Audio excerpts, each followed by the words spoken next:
Polín. Historias, personajes, lugares.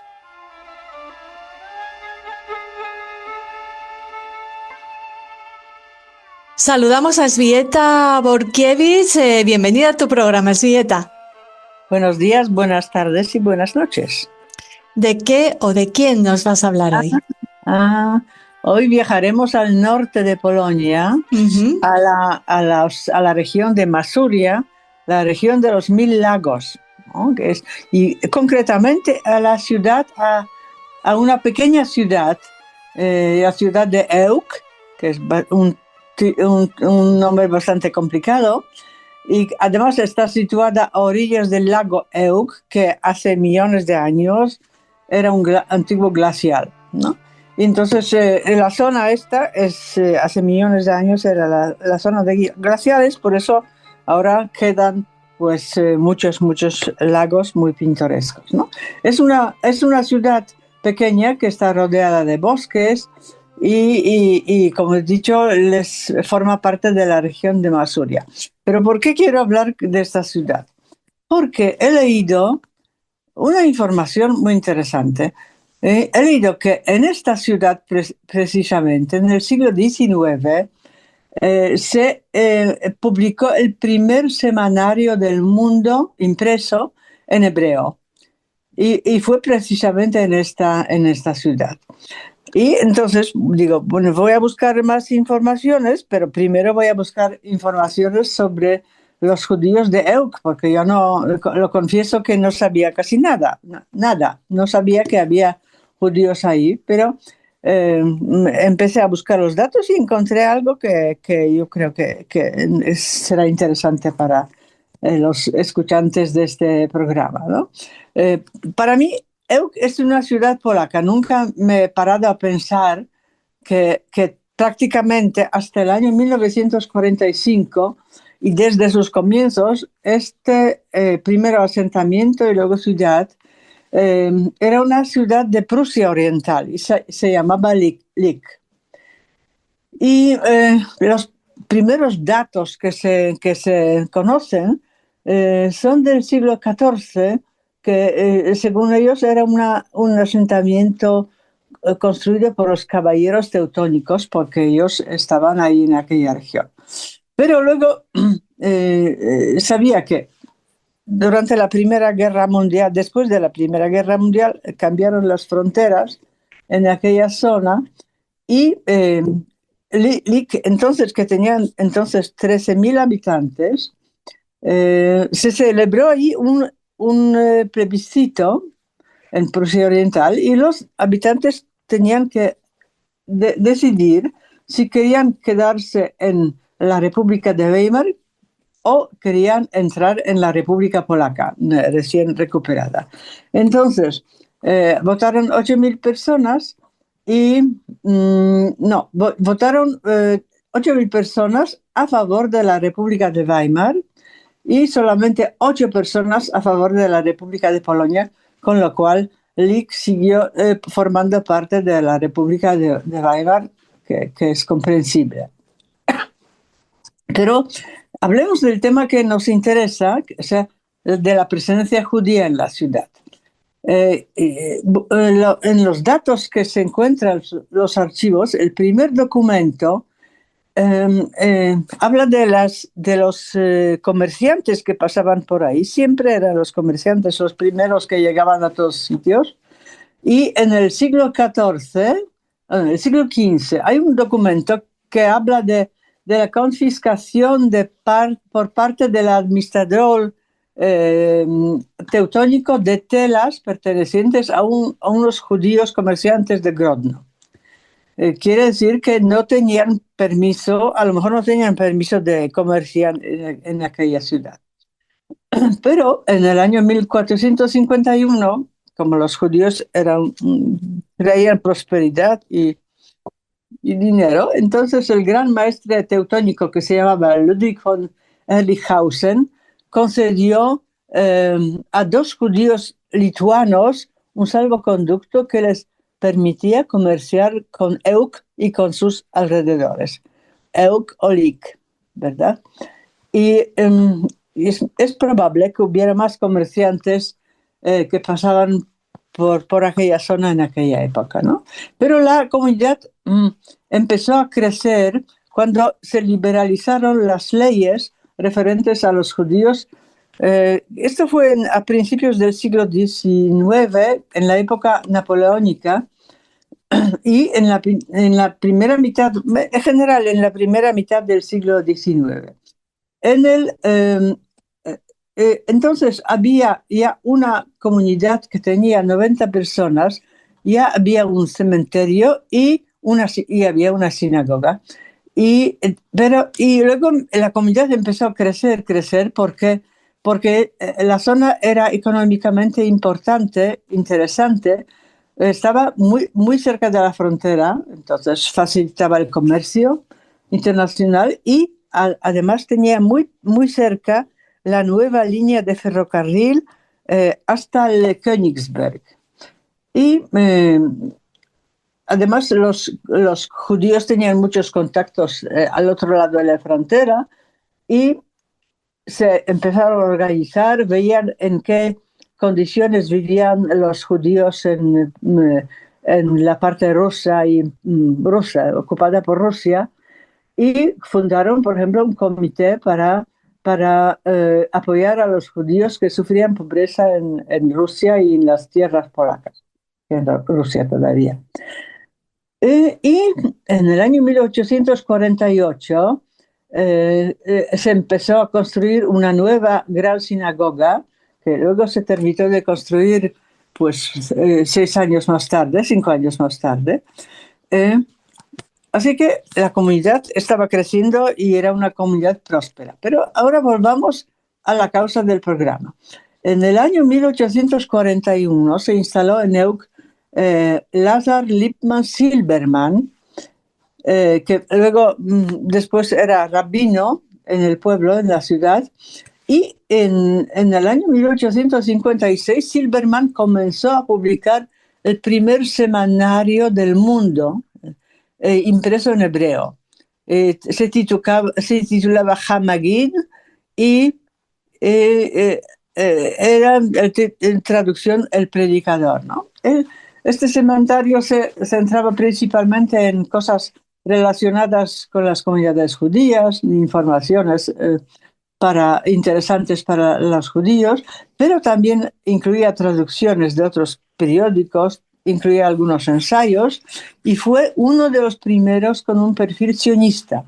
Él animaba a los judíos a establecerse en Palestina y veamos que eran a mediados del siglo XIX, ¿no? Informaba sobre la vida de los asentamientos judíos en Palestina, etc. Y su público eran los seguidores moderados del judaísmo, no los ortodoxos, porque estaban en contra de la ortodoxia extrema. Y la tirada máxima de Hamagid era de 1.800 ejemplares. Era bastante.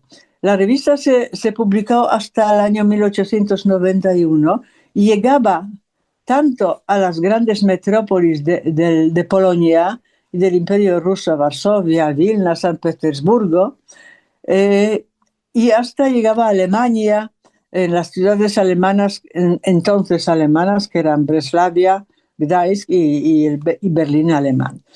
Y en el año 1858, cuando murió Silbermann, vino desde Liverpool un profesor que se llamaba David Gordon y se convirtió en el segundo editor de la revista.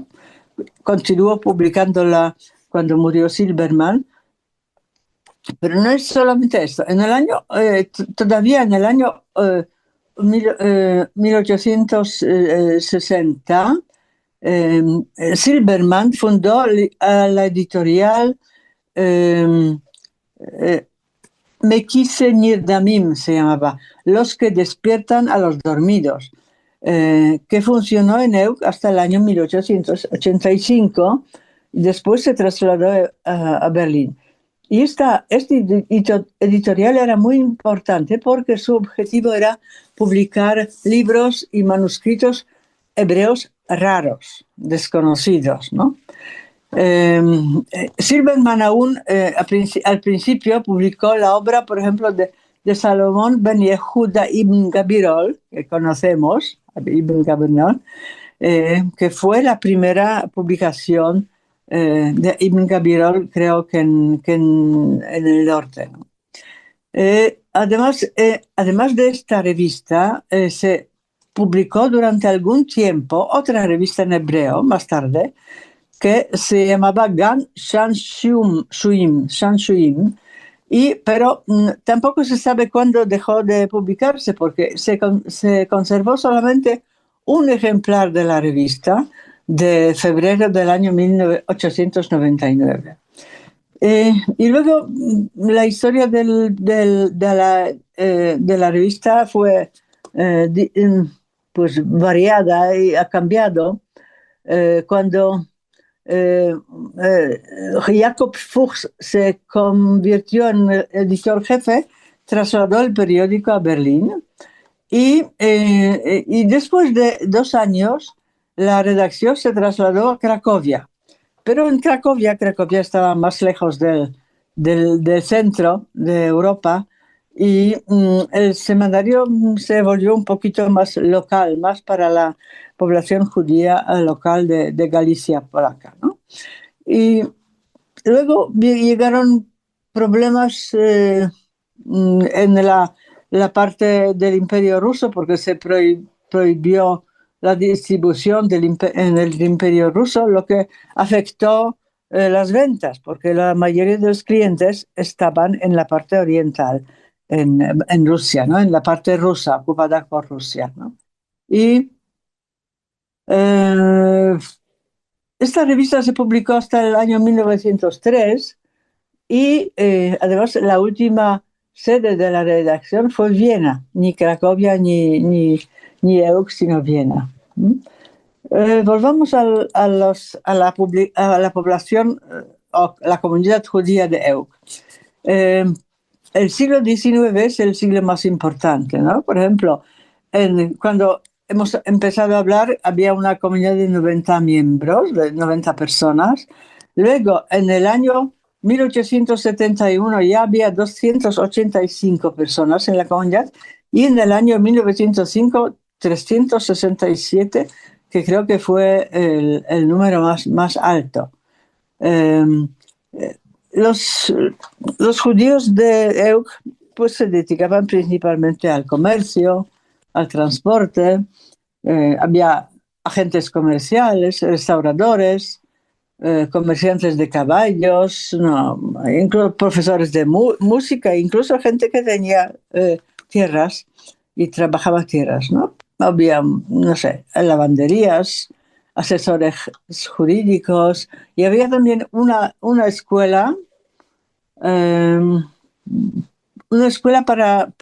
religiosa para los chicos judíos, aunque en el instituto local, en el año 1891, había 337 alumnos en total, de los solamente 17 eran judíos, pero entre los que se graduaron había solamente 2, ¿no? Y llegamos a los años 30, en el año 32, porque tenemos que pensar también que la oleada de migración a principios del siglo XX fue importante en todas partes de Polonia y de otras regiones en esta zona. En EUC vivían, en el año 32 vivían 150 judíos, que eran más o menos 1% de toda la población, pero, sin embargo, era una de las poblaciones, una de las comunidades más grandes de Prusia Oriental. Y tenía su sinagoga, etcétera, y matadero, el cementerio, o sea, todo lo que tiene cada comunidad judía. Y los años, a medida que avanzaban los años, empezaba a crecer los sentimientos antijudíos, incluso antes de la llegada de los nazis al poder. Por ejemplo, en el año 1927, unos nazis locales durante una reunión distribuyeron un folleto antijudío titulado La superioridad judía, ¿no? Y en agosto del año 1932 alguien lanzó una granada de mano en el apartamento de un farmacéutico judío que se llamaba Leo Frankenstein, y el propietario murió. Y en el año 1933, cuando Hitler llega al poder, se produce una nueva ola de persecuciones, ¿no?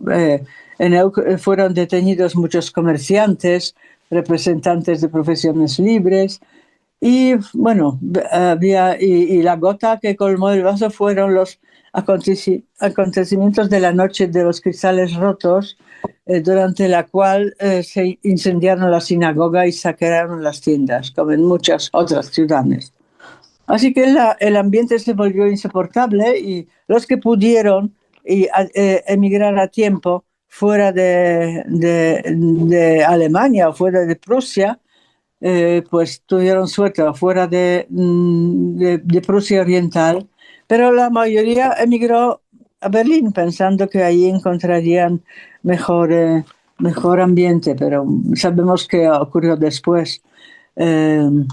Hay algunos incluso que lograron emigrar muy lejos. Había una pareja, una pianista húngara y su marido judío, y lograron emigrar hasta Shanghái, pero en el año 1940 ambos fueron asesinados. No se sabe por quién. Supongamos que les habían seguido y encontraron su lugar y los asesinaron.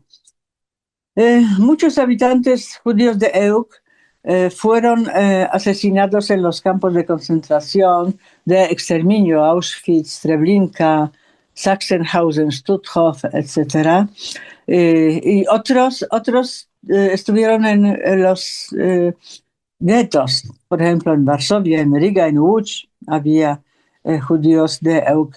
En el total, en el Holocausto se llevó la vida de unas 80 personas. Sin embargo, hay familias que se lograron sobrevivir porque emigraron, o habían emigrado antes, y entonces son, por ejemplo, apellidos que son muy interesantes: Alexandrovich, Berl, Brenner, Freyer, Hammerschmidt, Jacobi, Lewinsky, Litvak.